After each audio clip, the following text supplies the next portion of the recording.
তো এতিয়া মই আহি গংগাৰ মেইন ঘাট পালোঁ। ইয়াত এইবিলাক বাল্টি বা এনেকুৱা কিবা বেছি থাকে য'ত পানী ভৰাই নিব পাৰে। তো এইখিনি গংগা ঘাটলৈ ব'লক আপোনাক লৈ যাওঁ মেইন গংগা ঘাটলৈ, য'ত নেকি আহি সকলোৱে দৰ্শন কৰে, সেই সকলোৱে আহিবৰ ইচ্ছা কৰে।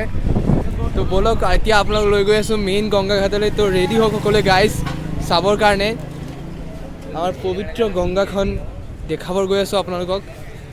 তো ইয়াতে হয় গংগা আৰতি, সকলো ইয়াতে হয়। তো গোটেইখিনি দেখাব চেষ্টা কৰি আছোঁ।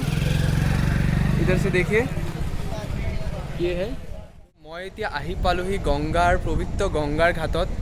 তো ইয়াত দেখিব পাইছে গংগাৰ আমাৰ পবিত্ৰ গংগাৰ পাৰৰ যি সভ্যতা আছিল তাৰ কি বুলি ক'ম, কি বুলি ব্যাখ্যা কৰিম, ভাষা নাই বুলি ক'ব লাগিব সঁচাই।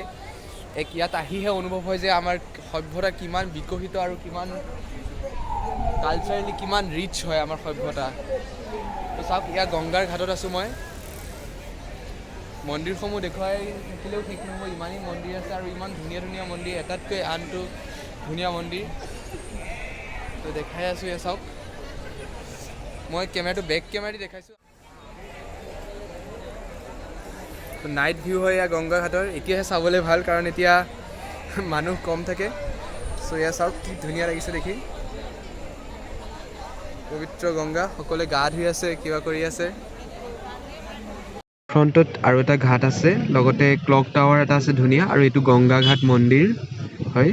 হ'লেও ঘূৰি আছোঁ গংগা ঘাটত, কিয় নাজানো বৰষুণ দি থকাৰ পিছতো তিতি ভাল লাগি আছে গংগা ঘাটত।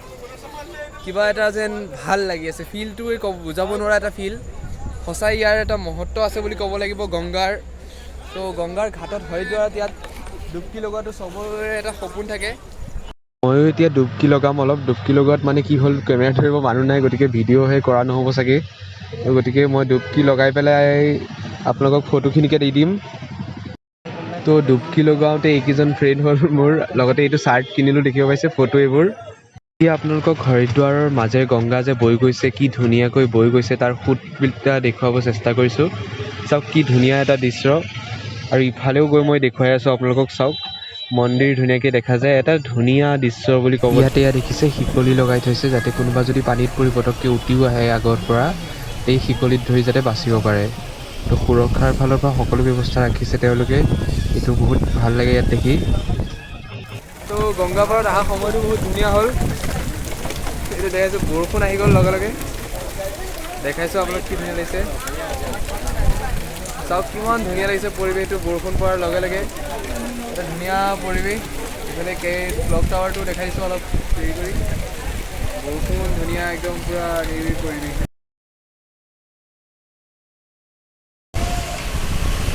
তো এইখন হৰিদ্বাৰ, হৰিদ্বাৰ মেইন হৰিদ্বাৰলৈ আহিছোঁ এতিয়া। তো কেনেকুৱা কি আছে অলপ দেখাবৰ চেষ্টা কৰিছোঁ, হৰিদ্বাৰখন কেনেকুৱানো। তো নাইট লাইফ বুলি ক'ব লাগিব, হৰিদ্বাৰৰ নাইট লাইফ কেনেকুৱা আপোনালোকক দেখাবৰ চেষ্টা কৰিছোঁ। গোটেই অলপ খোজকাঢ়ি দেখাম আপোনালোকৰ কাৰণে।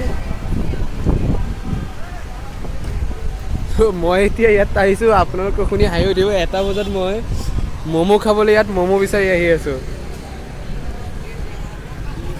এতিয়ালৈকে 3খনমান হোটেল বিচাৰিলোঁ, এখনটো পোৱা নাই। তো চাওঁ কি কৰিব পাৰোঁ, অলপ গৈ আছোঁ, চাওঁ ম'ম' যদি পাই যাওঁ তো ভালেই। ম'ম' নেপালোঁ, কিন্তু গৈ থৈ এইখন বিচাৰি পালোঁ, মোদী কি ষ্টল। ইয়াত মেগী চাহ এইবিলাক পোৱা যায়। তো মোৰ ইমান মন নগ'ল, হ'লেও মেগীকে খালোঁ। মেগী ইয়াত 20 টকাতে পোৱা যায়, ধুনীয়া মেগী। দেখুৱাবলৈ থাকি গৈছিল কথা এটা, এই হৰিদ্বাৰ যিটো এইটো বাছ ষ্টেণ্ড দেখিছে, এইটো চাহাৰানপুৰৰ লগতে আছে। আৰু তাৰ পৰা এইখন বাছেৰে আমি 140 টকাকৈ টিকেট কাটি পেলাই আহি হৰিদ্বাৰ পাইছোঁহি। তো এইখিনি আগতে নেদেখুৱাৰ কাৰণে ব'ৰ হ'ব বুলি আপোনালোক পিছত লাষ্টত দেখাইছোঁ।